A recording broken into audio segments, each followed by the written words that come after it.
So when I was reading through your bio and in preparation, I very much liked what you said, that energy efficiency is seen as the first fuel, but it's often the last resort. Yes. Would you like to elaborate on that? Yes, I think in the world that I'm living in, well, first a bit of background about myself. A couple of years ago, I was actually a shareholder in an office building. And I realized that there's, you know, this disconnect really between building owners and tenants. The tenant is actually bearing the brunt of high energy prices because much of the cost is actually a pass-through cost to the tenant. So that actually got me thinking about, you know, what role does a tenant play in creating a more energy efficient environment, you know, building environment. So if you look at the energy policies in the world, it is very much a question of carrot and stick. And the most successful energy policies is actually where they implemented a progressive, stricter policy regime so that the buildings can actually get more energy efficient. So using the stick really. Because in a lot of places, it is still the carrot approach. And what I certainly see from my perspective, it's, you know, as long as energy efficiency is an elective, you know, you're not really getting the benefit. So that is really what we need to achieve, is to get to that point where, especially for existing buildings, and as Sana said earlier as well, where you have more of a stick approach and say, you need to save, as you know, so many energy by this point. Otherwise, we will never get there. So that is really what we need to achieve. Okay. Can you tell us a little bit more about SlideLuvre? Oh, yes. SlideLuvre, I started SlideLuvre in 2015, and we have developed a product called Smart Voltaic Louvers, which is basically a combination of solar panels and solar shading. It's also a smart system. It's sun tracks, and the net result of our product is that you generate solar energy and save energy at the same time. So really addressing energy efficiency from the demand side as well as the supply side. Okay, all right. So is there another way to measure energy efficiency in commercial buildings? Well, traditionally, you know, the approach that's used for measuring energy efficiency is what they call M&V, or measurement and verification. It's a very thorough process, but it's also very time-consuming and very expensive. Where we are at the moment is that if you look at you know, all the new data analysis tools and things like machine learning, those kinds of tools can be used to very good effect in M&V.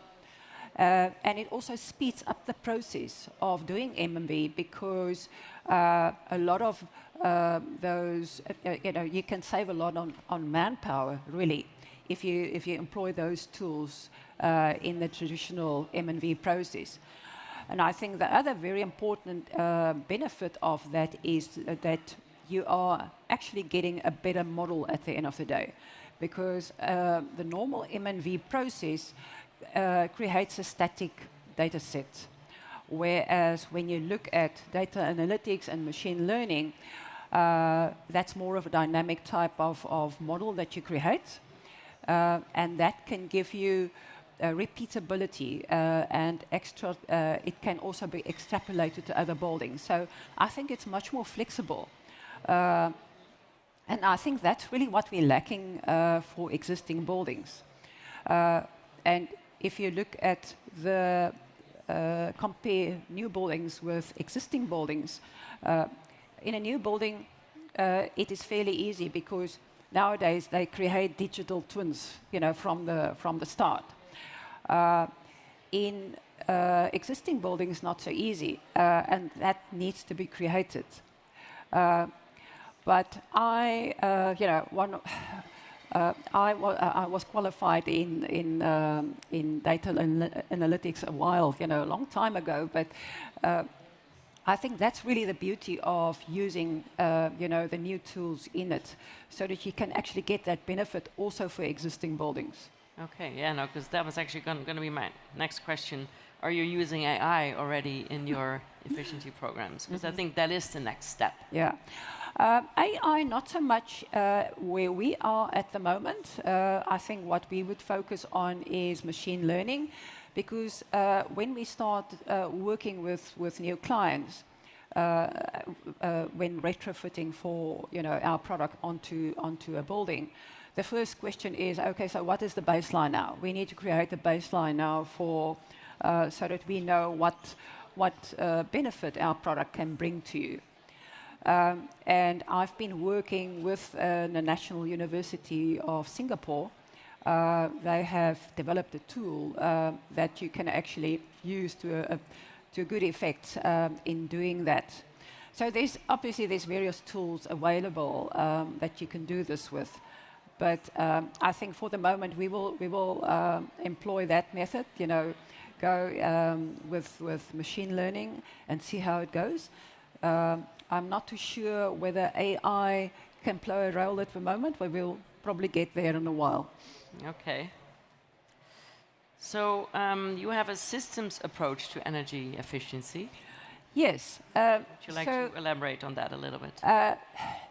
If you look at energy efficiency implementations or retrofits that was done in the last couple of years, the typical product that was used was LEDs. Replace all the lighting in the building with LEDs. And that's an example of a widget as opposed to a systems approach. So if you then look at the systems approach, that is typically a solution rather than a component or a widget. And that would typically give you the Berkeley lab has actually done quite a lot of work on this. And they reckon that you can get a 50% or more saving with a system approach as opposed to going with a widget approach. Okay, interesting. So where do you see SlideLuvre in 10 years' time? Well, our mission, when I started the company, my mission is to actually assist building owners globally in achieving net zero emissions for their buildings. Currently, we are in South Africa. We have also established a company now in Singapore. Our first major client is in Singapore, and I think from there we will leapfrog to other continents as well. So hopefully in 10 years' time, SlideLuvre is a household word over the world. Okay, because I mean, when I heard the name SlideLuvre, coming from the Netherlands, Louvre, French, slide, yes, I thought of sliding doors. So how do you see stakeholders, including policymakers, industry professionals, building owners, collaborate to promote and prioritize energy efficiency as a fundamental aspect of sustainability building design and operation? Yeah, I'm not really involved in the policy making environment, but I think they need to involve tenants in their policy making environment. So that we can bring in the human side into that, as the previous panel has also alluded to.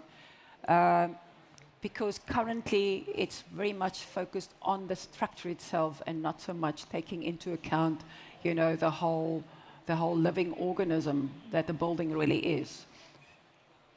But you are based in South Africa? Yes, I am. What's the impact of the weather? Well, in South Africa, and I think same here in Europe, during summertime we can already feel the effects of climate change, the effect of heat coming into the building, and we are, and once again, that's why I started, with the development of my product, is to see to what extent, we can use that to actually use as a shading system, so that you can basically alleviate the effect of increased temperatures during summertime in buildings. South Africa, as you know, is very much on the same latitude than some places in Europe. So I think it's basically the same type of climate in summertime that we need to face, and that we need to find a solution for. So just to give you an example, so what we have done for a notional building in Cape Town, that was an independent energy study that was done. We took a 4-story building for this simulation, and we've put our product on the northern facade, eastern facade, and the western facade of the building. In Europe's case, obviously, it will be on the southern facade. So the outcome of that energy study was that we could generate 47% of the energy needs for that building with our solar panels on our product. And we also had a 42% saving in energy efficiency, which is made up of reduction in the cooling energy, as well as an integration into the lighting system using smart lighting. So in total, 68% carbon emission saving. That was basically the end result of it. And do you see this copying this in other cities? I mean, this is something that you Yes, very much so. Currently, our focus is on Singapore. We are going to do a pilot in Singapore in October of this year. In that case, our product will be used like an awning on a commercial building, and so used in a slightly different manner, because Singapore is on the equator. What is valid here is not valid there, as far as in terms of orientation of the product and so forth. So yes, that is what we're focusing on at the moment, and then after that, our product will go through certification. The solar panel side of it. And we plan to launch the product then early in 2024. Okay. Globally? Globally, yes. Okay, so you'll be mostly working with some of the people in the audience, if they want to work with us. Follow SlideLuvre. So what are the main barriers or challenges for you to implement this? At the moment, actually, policy and regulatory rules around buildings, and for instance in Singapore we need to get approval from the Building and Construction Authority before we can deploy it on the buildings. So that is really the barriers that we need to overcome, the regulatory and also the certification. And this is actually a last question, but what are emerging technologies that you are seeing and that might be able to work for you, for your solutions? I think, like Sagnik is mentioned before in the previous session, in my view, there will always be widgets, solutions that address a singular, saving, let's say LED light. But the way forward is really looking at integrated solutions where you can address more than one aspect of energy efficiency saving in a building. Okay, fantastic. Anything else you would like to share with the audience? Well, I would like you all to visit us at our stand and to come and talk to us about your specific problem that you're facing. SlideLuvre is a very versatile product. It can be implemented vertically or horizontally. in various configurations. So come and talk to me, and we will take it from there. Okay.